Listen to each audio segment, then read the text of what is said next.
Welcome back, everyone. Today's video, I'm going to show you how to air dribble. A lot like some of the other mechanics that I've shown, it can seem intimidating at first.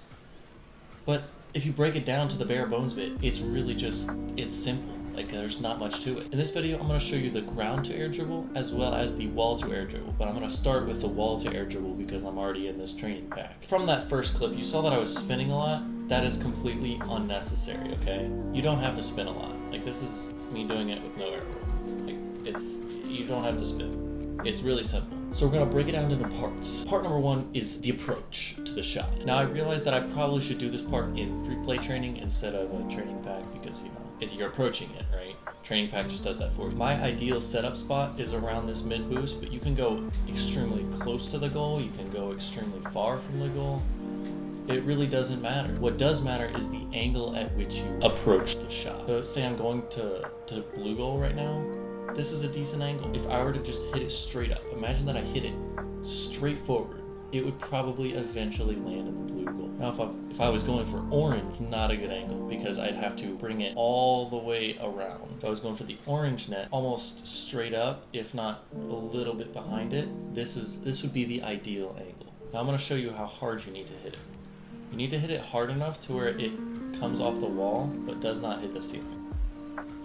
So like that, perfect. All right, part number two is taking off with the ball. We figured the approach out. Now we gotta learn how to take off with the ball. So you notice I was rising and falling about the same speed as the ball. This is ideal because you can always catch up to the ball and it's very hard to go down to the ball when you're above it. The goal is to be traveling at the same speed as the ball as you're going up the wall with it. But once you figured out how to set it up properly, you can move on to part three, which is actually executing the air dribble itself.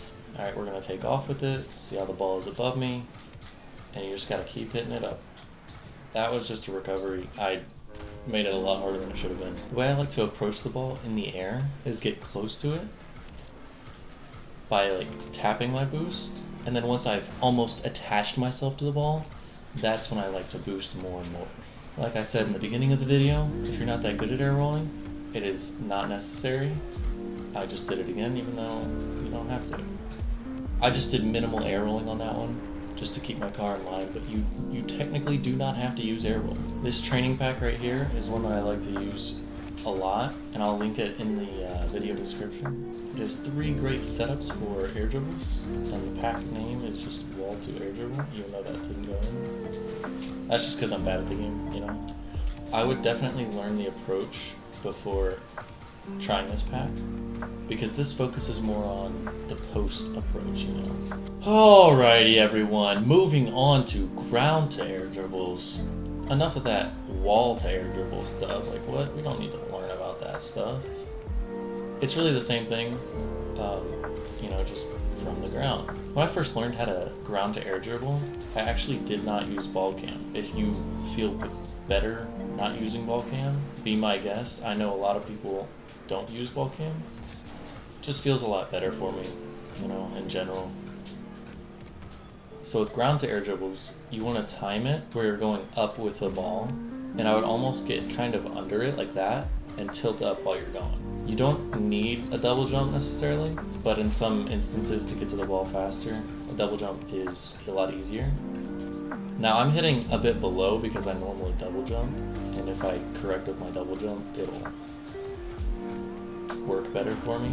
However, once you're in the air, it's almost the same as a wall to air dribble. You tend to have a lot of maneuverability, as you saw in that last clip, but you can also go for things like resets, which I didn't hit very well, where at some point you can learn how to dribble it up to the ceiling, get your reset off the ceiling, and then do that, which I obviously haven't learned how to do yet.